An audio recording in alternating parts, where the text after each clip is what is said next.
question, Joël. Pourquoi Dieu n'a pas dit vous êtes les étoiles de la terre ou du monde? Papa Michel. Pourquoi Dieu n'a pas dit vous êtes le soleil du monde? Pourquoi il n'a pas dit vous êtes la lune du monde? Mais il a dit vous êtes la lumière du monde.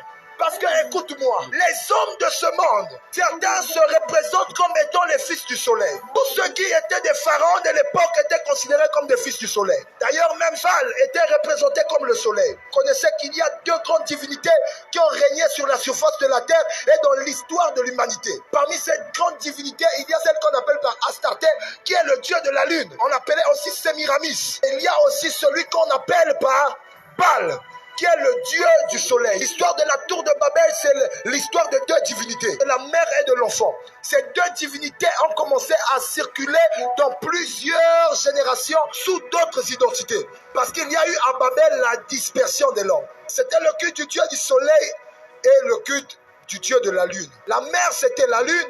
Le fils, c'était le soleil. La mère représentait la fécondité et le fils représentait la guerre. Alors Dieu sait que sur la terre, c'est aussi la bataille des astres. Vous êtes des étoiles, c'est vrai.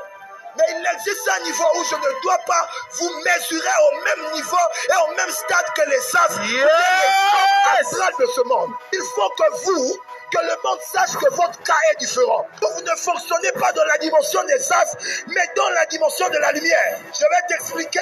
Le soleil n'est pas la lumière. La lune n'est pas la lumière. La lumière a existé avant le soleil. La lumière a existé avant la lune. La lumière a existé avant les étoiles. Les étoiles ont commencé à exister. Genèse 1,14.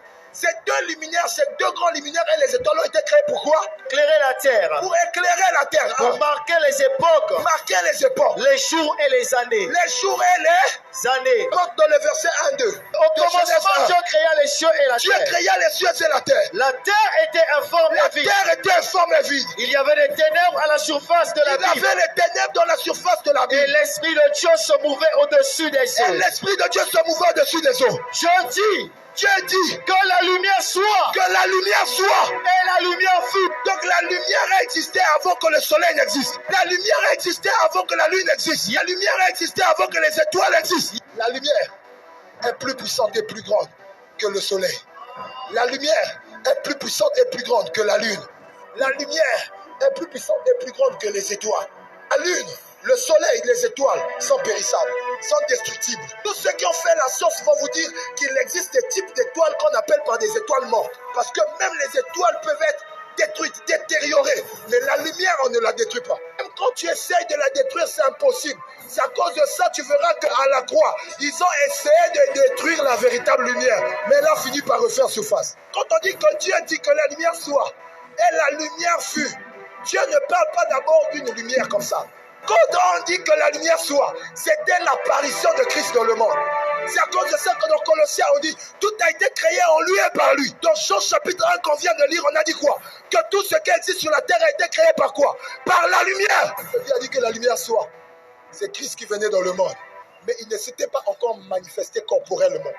C'est l'une des raisons pour lesquelles, lorsqu'il arrive sur la terre, dans Jean 1, on dit qu'il est venu vers les siens, la lumière, et les siens ne l'ont pas reconnu. Parce que celui qu'il voyait en chair et en os, c'est cette lumière qui avait été relâchée dans Genèse 1. Dieu est en train de me ramener dans l'histoire de Joseph et de ses frères. Les frères étaient des astres.